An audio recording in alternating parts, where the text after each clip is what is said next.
Next is Kepler's law. Planetary motion had been observed by astronomers since ancient times. आता planetary motion आपल्याला माहीत आहे की आपल्या सोलर सिस्टीममध्ये सन हा जो आहे तो एक स्टार आहे. त्याच्या सराउंडिंगमध्ये 8 प्लॅनेट्स हे एक विशिष्ट मोशनमध्ये म्हणजे एक विशिष्ट ऑर्बिटमध्ये रिव्हॉल्व होत असतात. तर प्लॅनेटच्या या मोशनला आपण काय म्हणतो, प्लॅनेटरी मोशन. आता हे जे प्लॅनेटरी मोशन आहे तर ॲक्च्युअल जे ॲस्ट्रॉनॉमर्स आहेत तर हे ॲन्शियंट टाईममध्ये त्यांनी याचं काय केलं, ऑब्झर्वेशन केलं. Okay. Before Galileo, all observation of the planets' positions were made with naked eye.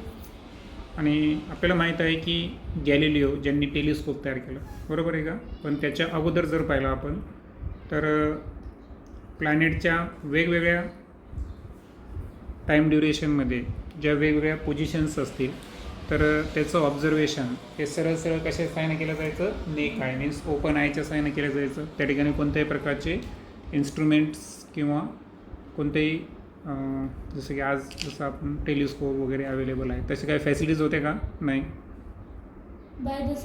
By the 16th century, a lot of data were available about planetary position and motion. आणि 16व्या शतकात जर पाहिलं आपण तर प्लॅनेटरी पोझिशन्स आणि motions म्हणजे प्लॅनेटच्या different time ड्युरेशनला असणाऱ्या त्यांच्या डिफरंट पोझिशन्स आणि त्यांचं मोशन्स या संदर्भात बरीचशी माहिती जी आहे ही 16व्या शतकानंतर अवेलेबल झाली. Johannes Kepler studied this data. आणि या डाटाचा सर्वप्रथम अभ्यास ज्या वैज्ञानिकांनी केला त्यांचं नाव आहे Johannes Kepler. He noticed that the motion of planets follows certain laws. आणि केपलर्सनं जे त्यांचे लॉज आहेत तर केपलर्स लॉ का हे प्रसिद्ध झाले, तर ॲक्च्युअल काय झालं की डाटा नुसतं स्टडी केला का, नाही. तर डाटा त्यांना स्टडी करून त्या ठिकाणी त्यांचं जे ऑब्झर्वेशन आहे किंवा त्यांचं जे नोटीस आहे तर त्यांनी हे नोटीस केलं की जे प्लॅनेट्सचं जे मोशन आहे तर हे प्लॅनेट्स रिव्हॉल्व होत असताना त्यांच्या मोशन दरम्यान काही विशिष्ट प्रकारचे काय लॉज फॉलो करतात. ओके. म्हणजे तिथं काही लॉज हे अप्लिकेबल असतात प्रत्येक प्लॅनेटला. He stated 3 laws describing planetary motion. आणि प्लॅनेटरी मोशन संदर्भात त्यांनी एकूण 3 लॉजचं स्टेटमेंट केलं. आणि आपण या अगोदर पण पाहिलं की त्याचं मॅथमॅटिकल प्रूफ हे कोणी दिलं आहे, न्यूटन्सनं दिलं आहे. Okay. These are known as Kepler's laws, which are given below.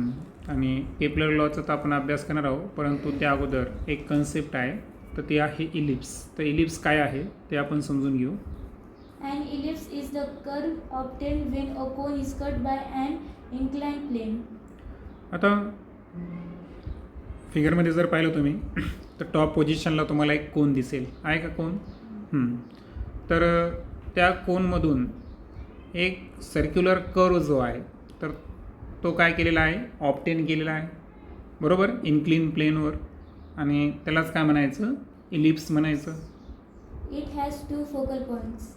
आता इलिप्सचं पहिलं वैशिष्ट्य पाहिलं की आपण तो कोनवरचा एक कर्व आहे, बरोबर,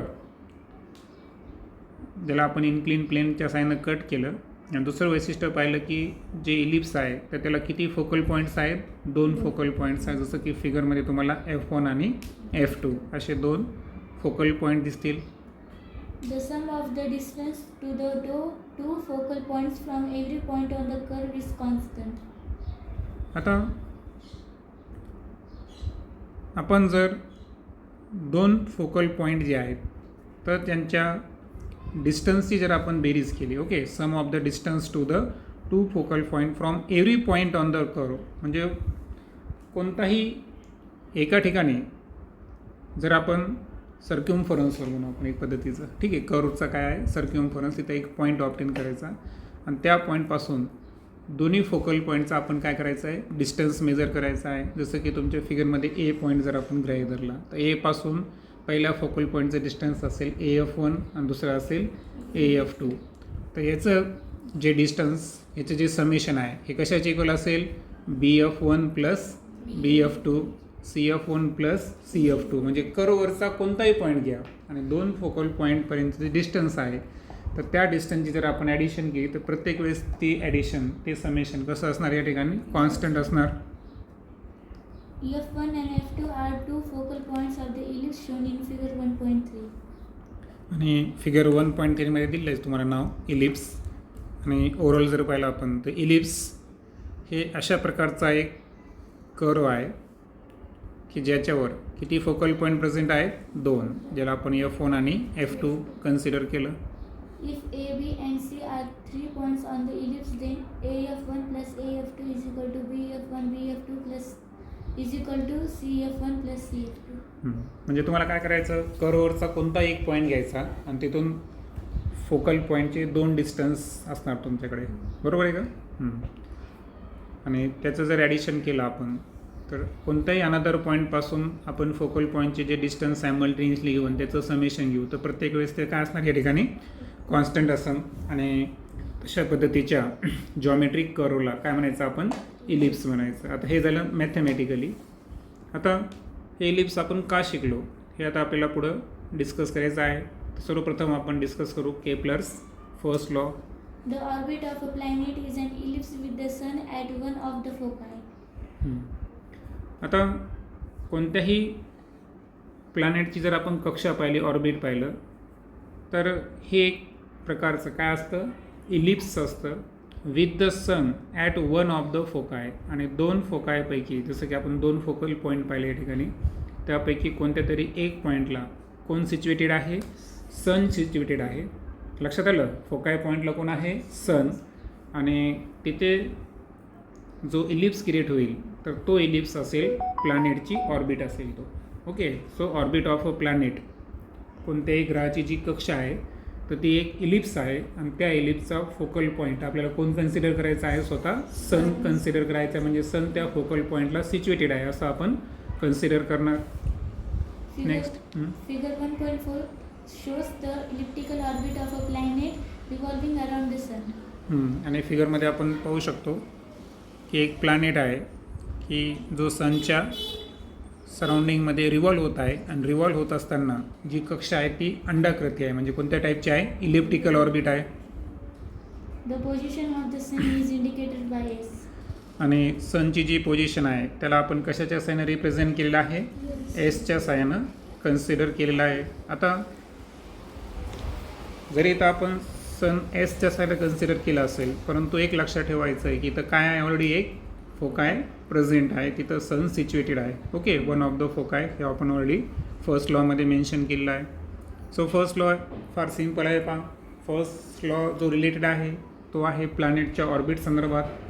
फर्स्ट लॉ सांगायला आपल्याला की प्लॅनेटचं जे ऑर्बिट आहे ते एक पद्धतीचं काय आहे, इलिप्स आहे. आणि इलिप्सला 2 फोकाय असतात, त्यापैकी एका फोकायला फोकल पॉईंटला काय सिच्युएटेड आहे, सन सिच्युएटेड आहे. आणि हे जे प्लॅनेट रिव्हॉल्व करतात हे विशिष्ट इलिप्टिकल ऑर्बिटमध्येच काय करत असतात, रिव्हॉल्व करत असतात. हे आहे केप्लर्स फर्स्ट लॉ, जे की आपल्याला ऑलरेडी आपण जिओग्राफीमध्ये शिकलेलं आहे. फक्त आता आपल्याला थोडंसं त्याचं लॉ म्हणजे जसं की आता हे कशा पद्धतीनं आपण केप्लर्सनं सांगितलं की 3 लॉ फॉलो करायला, तर मग ॲक्च्युअल कोणते लॉस तिथं ॲप्लिकेबल व्हायले सर्व प्लॅनेटला त्यांच्या मोशन दरम्यान हे आपण स्टडी करायलो.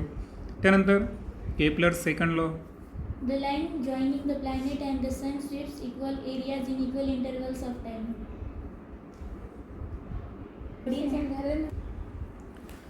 तर आता फिगरला जर केअरफुली पाहिलं आपण तर पहा, सनचा सिच्युएटेड पॉईंट आपण एस कन्सिडर करू फोकी, आणि ए हा पॉईंट घेऊ आपण तर एस ए, बरोबर आहे का.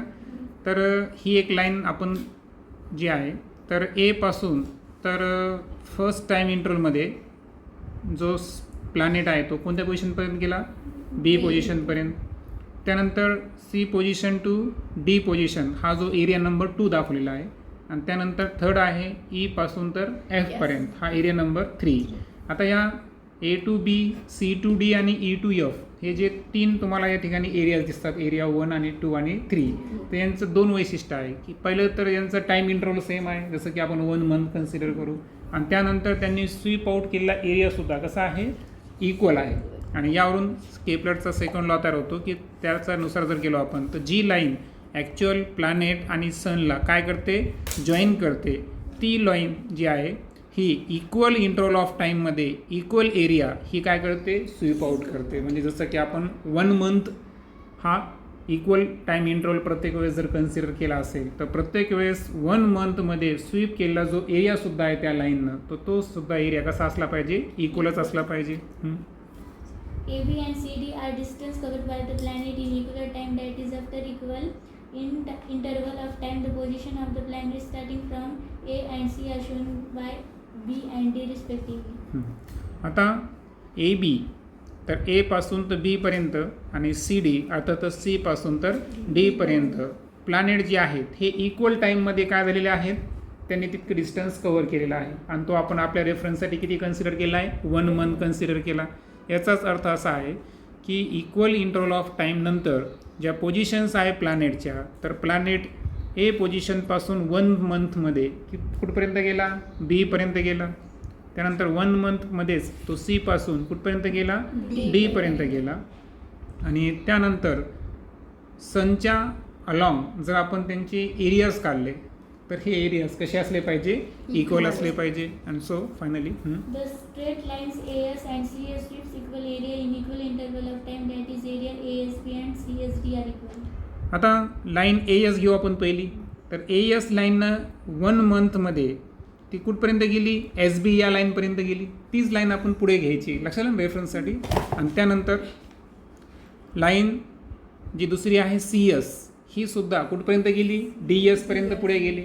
बरोबर आहे का? हां. आणि या दोन्हींसाठी लागणारा टाईम इंटरवल सारखा. आणि फायनली एरिया जर का आपण कॅल्क्युलेट केला, जसं की ए पासून बी पर्यंत जाताना एरिया कोणता आला आपला, ASB. आणि त्यानंतर सी पासून डी पर्यंत जाताना स्वीप आउट केला एरिया CSD. तर इक्वल इंटरवल ऑफ टाईममध्ये म्हणजे 1 मंथमध्ये त्यांनी कव्हर केलेला एरियासुद्धा कसा असेल, इक्वलच असला पाहिजे. हा आहे केपलरचा सेकंड लॉ. त्यानंतर आहे Kepler's third law. The square of its period of revolution around the sun is directly proportional to the cube of the mean distance of a planet from the sun. आणि आता period of revolution. आता period कशाला म्हणतो आपण, तर लक्षात घ्या time period अर्थातच एखादा रिव्हॉल्युशनच्या दरम्यान एक फेरी 1 रिव्हॉल्युशन कंप्लीट करण्यासाठी कोणत्याही प्लॅनेटला जो टाईम ड्युरेशन लागतो तो त्याचा काय असतो, पिरियॉडिक टाईम. काय असतो त्याचा तो, पिरियॉडिक टाईम. आता या पिरियॉडिक टाईम अर्थातच पिरियड ऑफ रिव्होल्युशन म्हणजे एक फेरी पूर्ण करण्यासाठी लागणारा जो कालावधी आहे त्याचं काय घ्यायचं आपल्याला, स्क्वेअर. आता कालावधीसाठी आपण काय वापरतो, जनरल अक्षर कॅपिटल T. तर या टीचा काय घ्यायचा आपल्याला, स्क्वेअर घ्यायचा. बरोबर आहे. तर प्लॅनेटचा रिव्होल्युशनचा जो टाईम पिरियड आहे तो आपण घेतला T, त्याचा स्क्वेअर अर्थातच T². तर हा T² कशाच्या डायरेक्टली प्रोपोर्शनल आहे, cube of the mean distance of a planet from the sun. आणि सनपासून प्लॅनेटचा आपल्याला काय घ्यायचा आहे, मीन डिस्टन्स घ्यायचा आहे. आता मीन डिस्टन्स का घ्यायचा आहे, सरासरी अंतर. कारण एक पोझिशन आपल्याकडे पेरिएलियन आहे, दुसरी काय आहे, ॲफेलियन आहे. तर पेरिएलियन आणि ॲफेलियन या दोघांची सपोज आपण बेरीज केली आणि त्याला 2ने डिवाइड केलं की त्या ठिकाणी काय निघणार, मीन डिस्टन्स. त्याला सेमी मेजर ॲक्सिस म्हणायचं. ओके. सो ते आहे मीन डिस्टन्स ऑफ द प्लॅनेट. आता सपोज त्याला आपण स्मॉल r कन्सिडर केला तर या मीन डिस्टन्सचा आपल्याला काय घ्यायचा आहे, क्यूब. म्हणजे त्याचा घन घ्यायचा आहे. म्हणजेच याचा अर्थ सरळ सरळ आहे की टाईम पिरियड हा मीन डिस्टन्स, टाईम पिरियडचा स्क्वेअर हा मीन डिस्टन्सच्या क्यूबच्या काय आहे, प्रोपोर्शनल आहे. अर्थातच त्याला आपल्या मॅथमॅटिक्स लिहिता येईल, T² is proportional to R³. Okay. Thus, if r is the average distance of the planet from the sun and t is its period of revolution, then T² is directly proportional to R³, that is T² upon R³ is equal to constant is equal to 10, equation 1.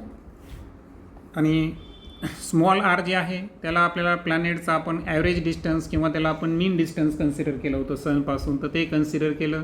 Capital T जो आहे तो आहे periodic time किंवा period of revolution आणि त्यावरून T² is proportional to R³. आता आपल्याला माहीत आहे की प्रोपोर्शनॅलिटी चिन्ह काढून जर आपल्याला इज इक्वल टू घ्यायचं असेल तर काय घ्यावं लागतं, कंपल्सरी कॉन्स्टंट. आता अनदर साईडचा R³ हा डिनोमिनेटरमध्ये येईल. So T² upon R³ is equal to आला कॉन्स्टंट. आणि कॉन्स्टंटला कोणतं ना कोणतं आपण विशिष्ट म्हणजे प्रत्येक ठिकाणी काही सिम्बॉलिक रिप्रेझेंटेशन आहे. इथं आपण जे अक्षर वापरणार ते असणार कॅपिटल K.